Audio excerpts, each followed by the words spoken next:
we just launched a new report. It's called the Solar Supply Chain Report of North America.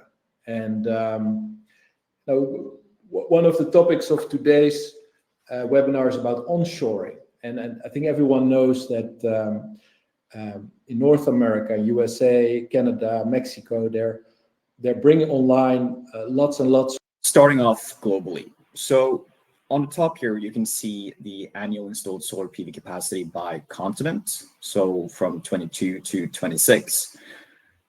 So 2023 was definitely a record year when it comes to installed solar PV. And the growth from 2022 was quite amazing. Now, we are definitely expecting growth moving forward, but there are certain bottlenecks that could hamper growth as well.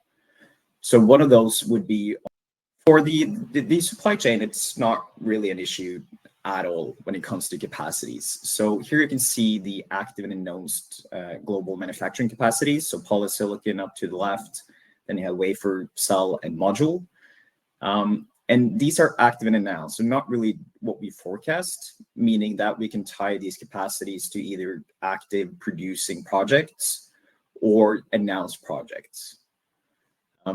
And the red part of the column is, this has definitely also been translated into the prices. So here you can see the kind of the global prices, or the global prices / Chinese prices for heterojunction, TOPCon, and also PERC. And what is quite evident is that TOPCon really converged towards the PERC prices rapidly.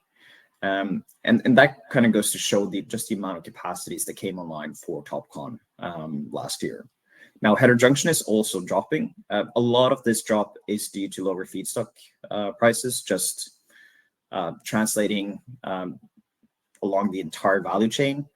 Even when we have been seeing sort of support levels for polysilicon prices or wafer prices, even sometimes for cell prices, module prices have been downward trending ever since the latter half of 22, when we saw a lot of this new policy moving towards the onshoring part of the story. And we'll start out with Europe. And as you kind of saw on the second slide, where we had all this manufacturing capacity, this is the same just for Europe. And the story for every single onshoring region seems to be the same. You do see a lot of announced capacity coming online within the module segment, and then cell might follow. But on the earlier value chain, being polysilicon, ingot, and wafer, we're almost seeing nothing, especially within Europe and the US. Now, Europe, if you remember the previous price chart, is just following the Chinese price trend. And we have been seeing a lot of Europe. This is a cost breakdown of a European manufactured solar PV module. And you can see here from polysilicon to the aluminium, the silver, the processing costs, and so forth. And this is sort of the cost level that we're seeing for a European manufactured solar panel. And if the cost for a European made panel is another issue when it comes to solar PV in Europe, and this is now an example in Germany, this could very well be the case for any other region where you do see a high penetration of solar PV into the energy mix. It could be California, but cannibalization of PV prices are definitely an issue when it comes to the economics behind starting up solar PV. So what we're kind of looking at here is the capture rates for solar PV versus the... Just to give a bit of background, a bit of context about where those traceability policies are really coming from. And it really all started, if you are in the solar industry for a few years now, it all started with the In Broad Daylight reports that came out in 2021. So it had a massive splash in the news, and that really forced people in the US and in Europe to act in order to try to do their best to solve the...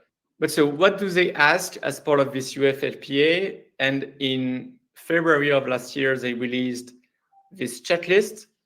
So at first they focused only... So in the really first months, it was not clear what they wanted. Then it became clear that they focused on traceability documents from modules to polysilicon. And since February of last year, they now ask for traceability documents. First of all, with the EU forced labor ban. So here you will have a central bureau as part of the EU that will analyze all products, all industries, and not only solar panels, not only Xinjiang, but they will check, again, all products, all industries, and try to identify which industry, which products are more likely to be tainted with forced labor.